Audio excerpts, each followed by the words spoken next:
Hi, this is Jim Jordan with the Oregon Energy Healing Center, and today I want to take a little deeper dive into the topic of mood disorders like anxiety, depression, insomnia.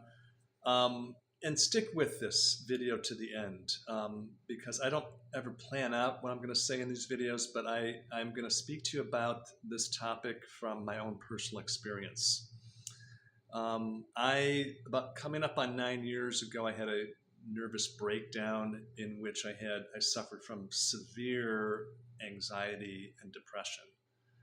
And even though I was in the healthcare field and I knew a lot, so I was puzzled.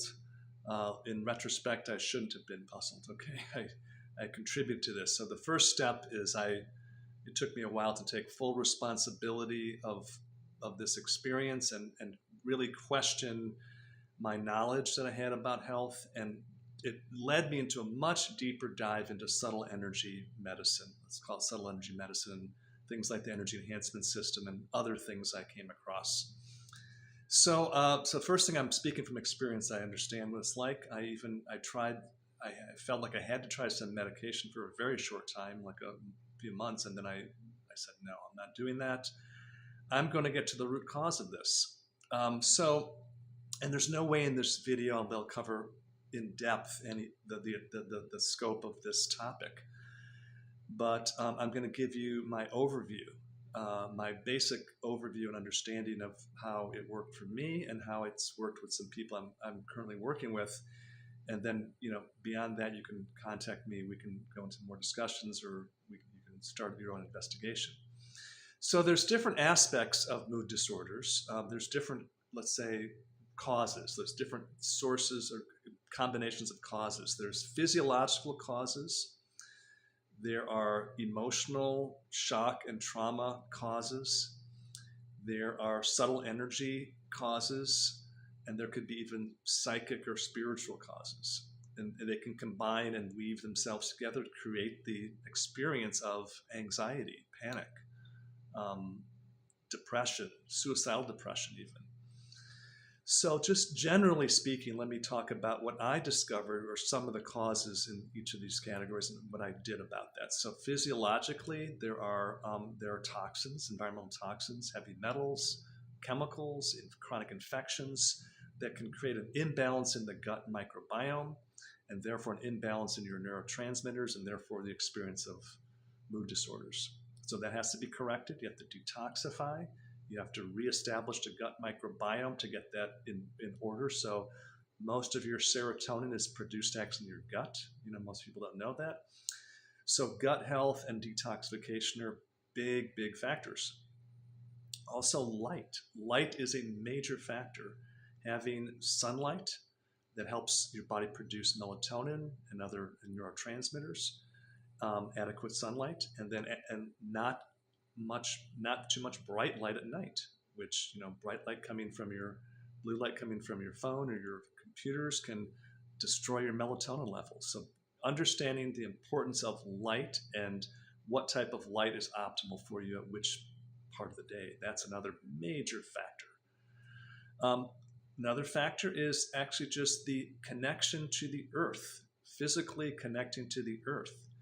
That's how we were designed to be. When we used to lived in more primitive times, we'd have a contact with the earth. Now we have a contact with our rubber sole shoes, and that has a contact with the earth. So one of the first things that helped me with my mood imbalances was earthing, putting my bare feet on the earth for as long as I could, any time of year. In fact, I first realized I needed to do this. It was the winter, and I would put my bare feet on the earth, and and it would be raining out or something. I just did it, and I'd feel like a notch better. Okay, so some of these factors, once you identify them, they each have a percentage of contribution to your health condition. So again, if I'm speaking to those of you out there who want to resolve the issue, not to just deal with medication to take that forever, but actually to get to the root causes of it. So these are some of the physiological factors. There's the life force energy from the earth, energy connection to the earth, which is a transmitter of electrons that come into your body and help your all metabolic functions work better. Light and then toxicity in the gut microbiome, and then, of course, nutrition, having proper amounts of protein, fats, carbohydrates, minerals, trace minerals, vitamins. So getting your diet and nutritional life in order. That, let's say, covers, for now at least, the general physiological, physical, nutritional, toxic part of the equation. But that wasn't sufficient for me. There were some other things. There's some more, let's call it, these subtle energy factors. So your body is made of cells, which the cells, of course, are made of atoms, which are made of subatomic particles, which are made of energy. So everything is energy. Everything in you is energy driven too. Your cells all have mitochondria that produce adenosine triphosphate, which activates metabolic functions. So getting the proper sources of energy, which could come from food, from light, from the way we break down food, hydrogen, release of hydrogen. But there's actual ways to get energy that activates all metabolic healing processes from just the ether, let's say, the space around us, okay? So I didn't understand that at all, to be honest, when I started this journey, but I maybe had a conceptual understanding, but to actually experience it was radical, and it was the biggest impact in my life for my health. When I realized that energy was everywhere, and I could do things to deplete my capacity to use it, or I could do things to enhance my capacity to use it. So I came across, through a mentor of mine, a practice, a Chinese medical practice called Qigong. And there's different variations of this. The form I was taught is called Pangu Shenggong, which is a mystical form of Qigong, they call it. But it's a very simple form that anybody can do. It's so simple, and it cultivated or brought in energy just from around the space. And I brought that energy. You bring that energy in, and then you balance the energy, yin and yang, masculine, feminine, acid, alkaline, the whole duality. All the dual principles are balanced with this practice. And that's what you need. You need energy, and then you need to balance it.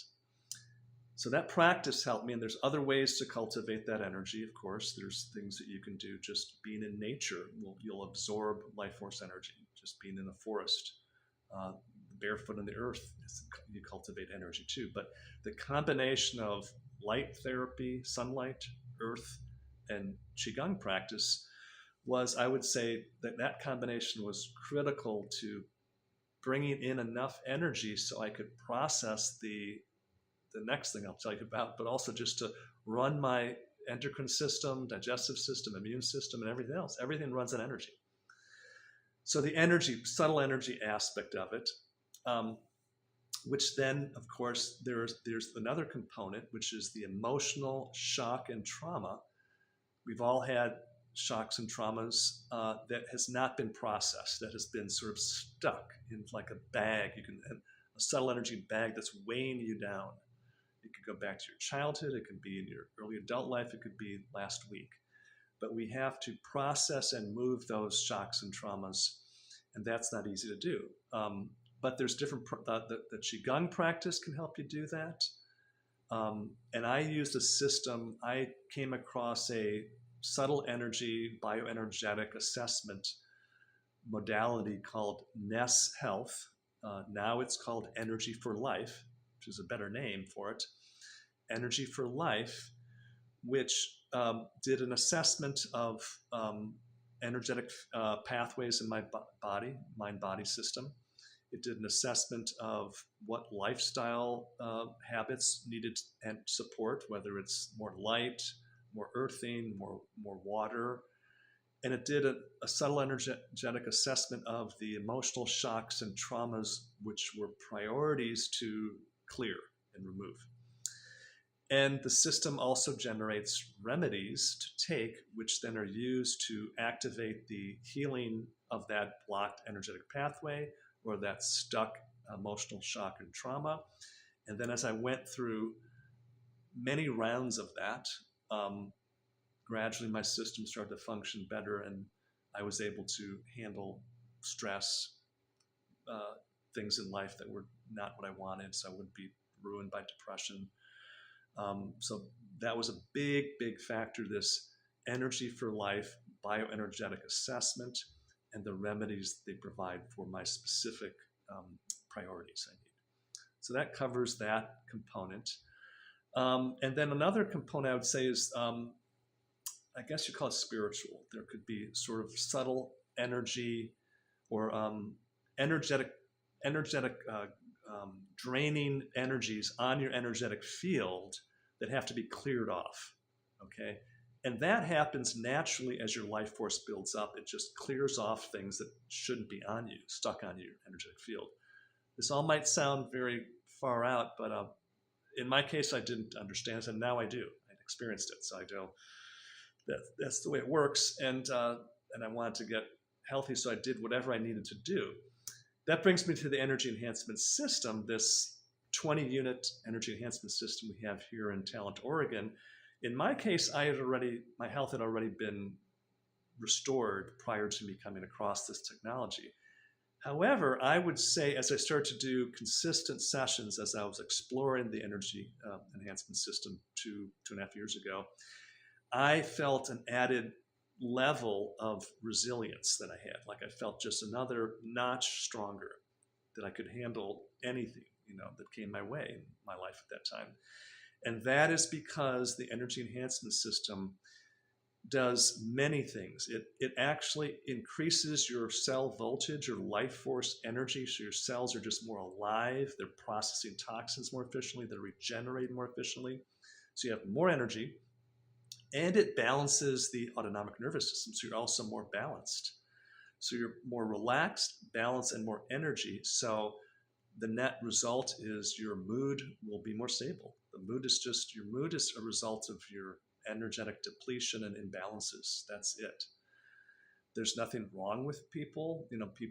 I was told even, well, it's a genetic thing. Your dad had depression or this or that. It's like, no, that's not the cause. The cause, that is a predisposition, but the cause was I did things that depleted my life force energy, created microbiome imbalances, stuffed and did not deal with emotional shocks and traumas. That was the cause of it. And so as I undid all of that, then my mood became stable, my energy became stable, my sleep became steadier, and my health was restored. So the energy enhancement system is a booster. Think of it as a massive booster to this program that I'm laying out for you. So I hope this at least piques your interest, and at least, if nothing else, it should give you hope. If you're suffering from mood imbalances, you might feel you need drugs. Your doctor might say you need drugs, but you don't. Drugs will not heal you. You have to heal yourself by correcting these physiological, energetic, and emotional imbalances. That's it. That's the only way to restore health. And then, and what I do is I coach people who want help with not just this area of health, but any area of health. And I encourage people to come for energy enhancement system sessions here in Oregon. And if you have more questions, if this is appealing to you, feel free to contact me directly through the Oregon Energy Healing Center.